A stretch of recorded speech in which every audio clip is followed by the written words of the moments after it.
Welcome to the Real News Network. I'm Paul Jay in Baltimore, and welcome to this edition of the Porter Report with investigative journalist Gareth Porter. Gareth writes regularly for Interpress Service, and he's working on a new book, Manufactured Crisis: The History of the Iran Nuclear Scare. Thanks very much for joining us, Gareth. Hi, Paul. Glad to be back on the Porter Report.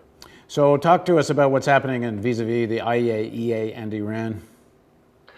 Well, what's my most recent story is about the last IAEA report of November 16th, which generated a lot of press as usual, which had a distinctly alarmist cast, saying on one hand that Iran had vastly, sharply increased the size of the stockpile of the very politically sensitive 20% enriched uranium that they have been producing in recent months, and thus bringing them closer to the Israeli red line and also closer to the possibility of a breakout capability, the capability to enrich to a higher level necessary to build a bomb.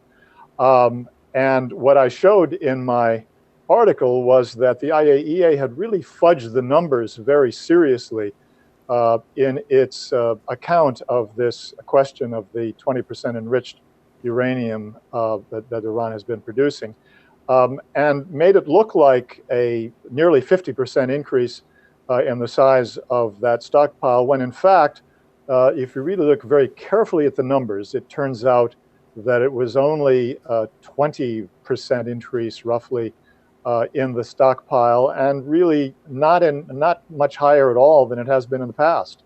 I thought there was actually a report recently that the Israelis acknowledged that a large part of this had actually been converted to medical purposes, and the Israelis acknowledged this. That's exactly right. And in fact, I brought that into my story because the Israelis not only acknowledged that the Iranians have in fact diverted a good deal of the 20% enriched uranium to the Tehran research reactor, turning it into powder for fuel plates for that medical reactor. But in fact, the Israelis acknowledge that the Iranians have carefully regulated the size of this 20% enriched uranium stockpile so that it hasn't really risen much above 110 kilograms in any particular period during the last year. So they've basically acknowledged that the Iranians have in fact been operating to show their good faith, to gain the confidence of the rest of the world, to show that they're not really heading for a breakout capability as has been charged by many. Right. Now you're working on this new book, Manufactured Crisis. So tell us a little bit about what you're planning.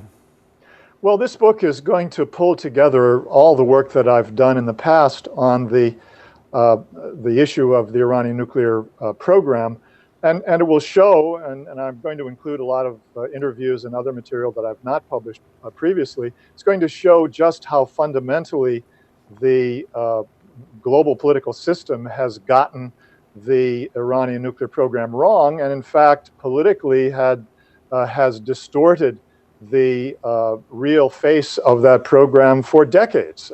So it's going to really be the first work that fundamentally, systematically shows just how badly both the world's press and governments have dealt with this issue of Iran's nuclear program. Now, viewers who are interested in this book can actually help support getting it written and published. How can they do that?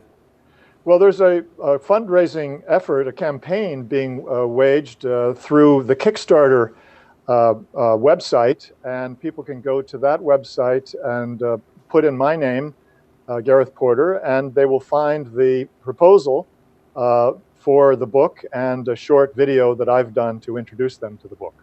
Great. Okay, we look forward to more Porter Reports and to the new book. Thanks for joining us, Gareth. Thanks very much, Paul. And thank you for joining us on the Real News Network.